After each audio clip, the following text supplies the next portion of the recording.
Nasa linya na po natin ang isa sa ating panauhin para sa araw na ito. Kamustahin po natin ang panig ng Philippine Coast Guard sa pamamagitan po ni Commodore Algier Ricafrente, ang tagapagsalita po ng PCG. Good morning, Commodore Ricafrente, sir. Kasama ko po si Christian Manyo. Ayun. Mukhang pumaparada yung barko. Parang bumubusina yung barko natin. Oo, dahil nga nagsimula nang mag-uwian, Tuesday mula noong January 1 at 2, yung ating mga kababayan pabalik ng Metro Manila. January 2, January 1, nag-ano pa sila. Sa bagay, yung iba, hindi na tinapos yung maghapon ng January 1, babiyahin na. Lalo yung mga galing sa malalayong probinsya, yung ang biyahe ay umaabot halos ng isang araw bago makabalik ng Maynila. Yun ang masaklap pagka malayo-layo ang probinsya mo. Nasa linya na natin si Commodore Algier Ricafrente. Good morning, Commodore Ricafrente. Magandang umaga po sa inyo at magandang umaga din po sa inyong mga taga-subaybay. Opo. Si Christian Manyo po, kasama rin po natin sa programa.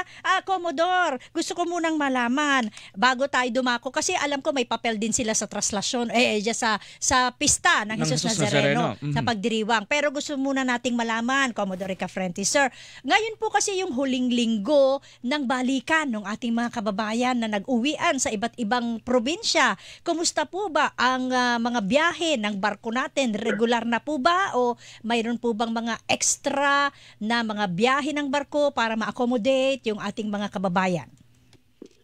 Hindi pa rin po regular. Base po sa information na nakalap natin ay madami pa rin po tayo mga pasahero, mga kababayan na gusto na magbalikan naman sa kanilang trabaho. In fact, dito sa may area ng Calapan, marami daw po karamihan sa mga pasahero at mga bumabalik ay yung mga dalang private vehicle at yung mga motor na pumunta sa mga probinsya, dala yung kanilang mga sasakyan na motor at mga four wheels. Ang kagandahan naman nito ay despite the similar number of vessel na nakadeploy doon sa mga area na yon ay tuloy-tuloy yung biyahe. Kumbaga, hindi na nila kailangan sundin yung kanilang schedule. Basta pag dumating sila at sila na yung naka-on queue, ay mag-load na kagad sila. At pag natapos sila mag-loading, ay pinapayagan na rin natin silang makabiyahe para mabilis yung kanilang turnaround. Ayun. Hindi na kailangan antayin yung oras mismo ng biyahe. Basta't napuno, nakapag-load. Larga na. Oo. Tama po. Ang importante lang ay ma-ensure natin na hindi ito lampas dun sa authorized passenger capacity at yung load limit nito ay hindi overloaded. Yun naman po ang tinitingnan natin at doon naman sa aspeto ng mga kagamitan ng barko. Kasama din po yan sa ni-inspect natin na make sure na yung kanilang mga kagamitan na sa paglalayag ay maayos na gumagana para ma-assure natin ang mga kababayan na maayos sila makakarating doon sa kanilang pupuntahan. Ilan po bang mga pasahero ang inaasahan nating magbabalikan sa maghapong ito, Commodore? Base po sa ating statistics last year ay tinitingnan po natin na around 200 na pasahero or 170 to 200 ang mga pasahero ini-expect natin na sa ngayong araw na dumadating dahil marami din tayo mga kababayan na will take the opportunity na i-maximize yung kanilang bakasyon, lalong-lalo na yung mga estudyante na karamihan sa kanila ay bukas pa talaga yung umpisa ng balik ng pasukan. Right. Oo. Commodore, matanong lang namin dahil tayo nagbibilang tayo ng pasahero na umalis. Totally mula nung magsimula itong bantay biyahe ng Philippine Coast Guard, ilan na ba yung naitalang umalis at nakabalik na pasahero? Ipag po umalis. Well, hindi natin pa siya na-total dahil running pa. We're expecting may total natin after. But base doon sa record natin, hindi bumababa. Simula nung nag-umpisa tayo sa ating Passenger Assistance Center, hindi bumababa sa average na 160 na mga 1,000 na mga pasahero yung na-accommodate natin daily, maliban na lang doon sa araw mismo ng Pasko at bagong taon na wala tayong gaano mga pasahero lang sumasakay dahil yung iba ay nakauwi na noon. Nakauwi na. Hindi na rin nag-take ng opportunity na bumiyahe pa nung Pasko, pinagpaliban para sa bagong taon na yung kanilang pagbiyahe. Right, opo. Commodore Ricafrente, sir, yung buong duration nitong holiday season, wala bang naitala na anumang untoward incident ang Philippine Coast Guard sa mga biyahe ng barko natin hanggang sa araw na ito?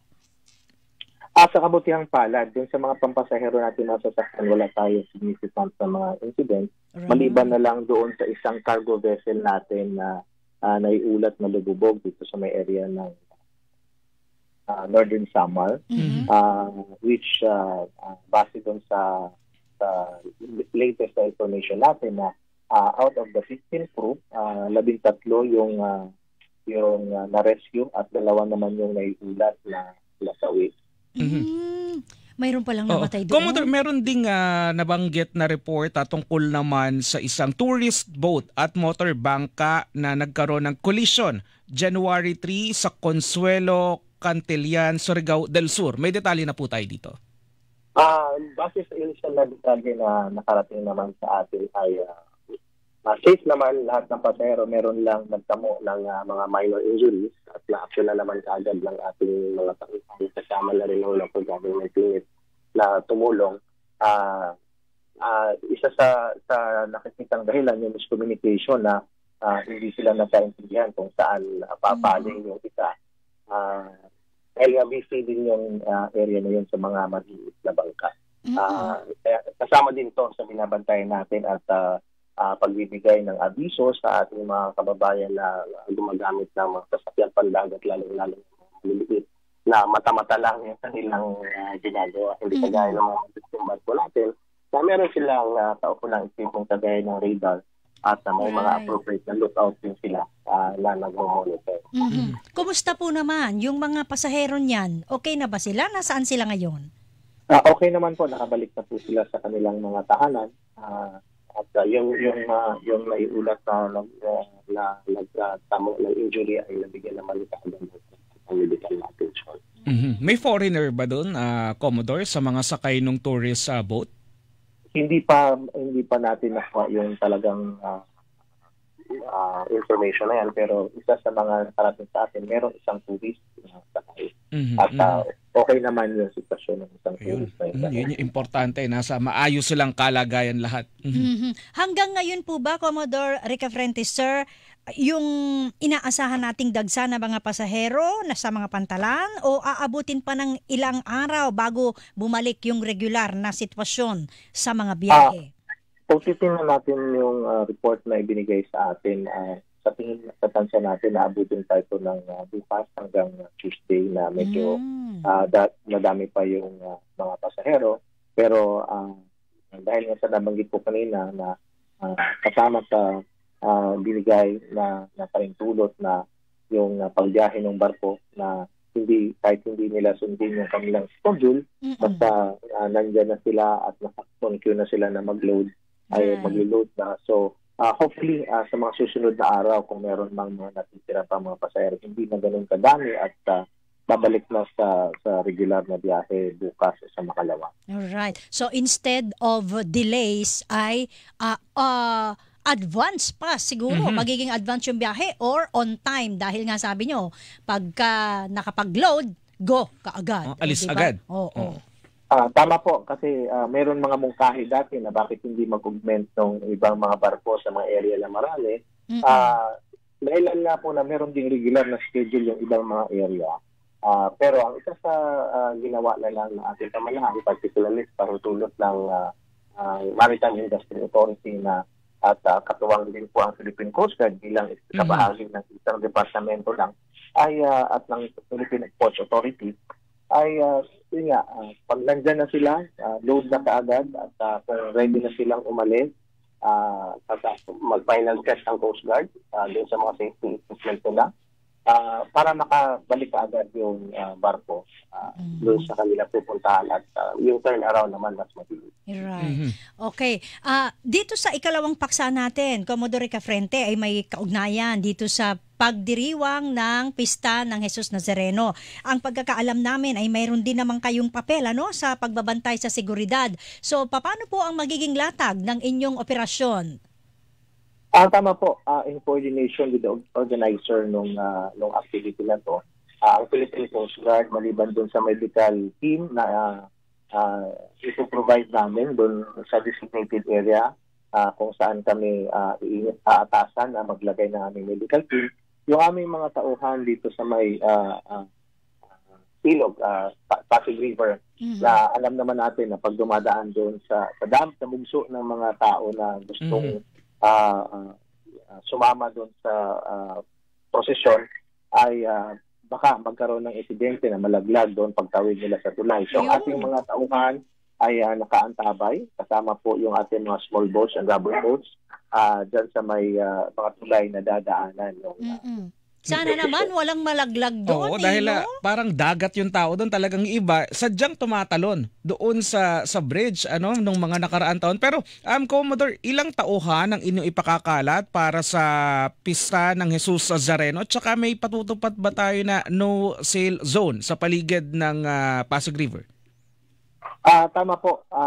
Marami pong, wala po tayong exact figure ngayon, pero marami pong nakatalaga, hindi lang galing sa ating headquarters, maging sa ating concern na Coast Guard District ay National Capital Region, dahil tulong-tulong naman to. Kasi yung medical, for example, yung medical personnel naman ng ating National Capital Region ay naka-allocate lang para to cater doon sa district natin, pero nag-augment din po yung ating mga medical personnel dito sa headquarters at maging doon sa tagig natin ng mga medical personnel. But nevertheless, yung ating mga dito sa Pasig River ay lahat ng mga Coast Guard substation natin na may equipped ng mga water asset ay i-deploy po yan to make sure dahil hindi naman yan mabilis na makakatawid yung ating mga kababayan na kasama sa posisyon dahil nga sa dami. So, nakaantabay po tayo dyan, maximize po yung ating mga water assets at mga personnel dyan sa area na yan. To ensure na kung sakaling hindi maiwasan na meron talagang nalaglag doon sa baba, ay ma-rescue kaagad. Dahil minsan hindi natin alam yung current dyan. Medyo malakas din yung current, lalo na pag umulan sa taas, yung mga baha na galing sa iba't ibang bahagi ng Luzon na maaaring dumali dyan sa Ilog Pasig ay makakapagdulot ng paglakas ng current. No sail zone, Commodore, sa bahagi ng Manila Bay at saka ng Pasig River on that day? Hindi ko pa po nakita yung latag dahil tayo ay kabahagi lamang po ng yung preparasyon doon sa pag-ensure na security and safety. Kasi may malapit na istasyon dyan ng Pasig Ferry Boat dyan sa Maynila, para din alam sana ng mga kababayan natin kung may biyahe ba hanggang dyan o limitado lang din yung biyahe para lang malaman natin kung siguro sa oras na tatawid na, mag-umpisa na ang tatawid, yun yung mga panahon na hindi natin papayagan munang tumawid. Right. Pero sa araw na yan ay hindi naman natin sinususpindi yung buong araw nung biyahe dyan.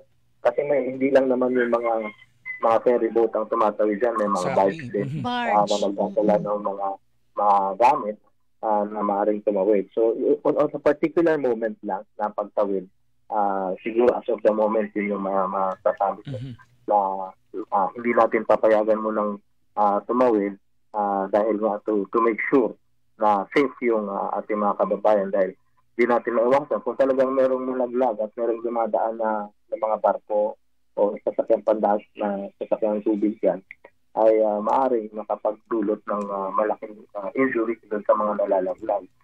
Unless kung wala talagang sa mismong tubig sila babagsak ay medyo mataas yung percentage of survival at ma-rescue kaagad po natin. Right. Commodore, ang alam ko ay naka-heightened alert pa rin po kayo. Hanggang kailan po magtatagal itong heightened alert ng Philippine Coast Guard?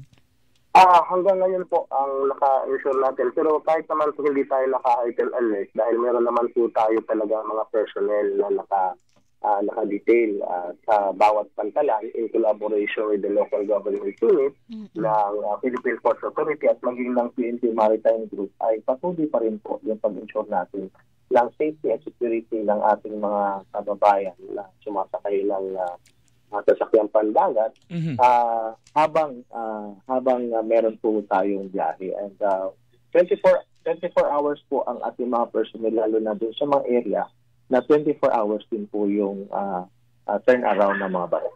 Mhm, mhm. O panghabol na lang, Commodore, yung K9 units ba ng PCG ay i-utilize din natin para sa panahon o sa pista ng Jesus Nazareno? Tama po. Parati pong naging kasama ang ating K9 unit sa paneling ng dito sa may area ng Quirino Grandstand, kung saan marami tayong activity dyan. Kasama po ang ating K9 units. Lagi po yan.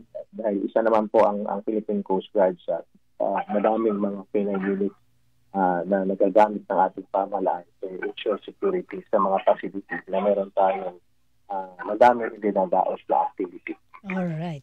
With that, Commodore Rica Frente, sir, siguro bigyan nyo kami ng mensahe para sa ating mga kababayan na magbabalik sa kanilang destinasyon bago sila pumasok bukas, at syempre mga makikilahok sa traslasyon. Sa ating mga kababayan na kung hindi naman talaga nagmamadali, huwag muna silang sumabay sa biyahe kasi base na sa information natin kanina, madami talaga yung pasahero na dumagsa sa iba't ibang pantala natin ngayon na dinadaanan ng ating mga kababayan, mga pasahero. But nevertheless, kung talagang hindi maiwasan na kailangan lang bumalik, as much as possible, ay kumuha sila ng ticket in advance para hindi na sila makipagsingitan pa doon sa pagkuha ng ticket. Kung mayroong mga online booking, ay gawin na nila. At wag din silang magdala ng mga bulky ng mga gamit, pabalik ng kanilang mga tahanan o pabalik sa Maynila, kung sa Maynila lang sa trabaho, para hindi na sila maabala, dahil alam naman natin na while yung mga barko natin maganda naman yung kanilang mga accommodation, hindi ganun din ka ganda ang mga hagdan kung aakyat sila.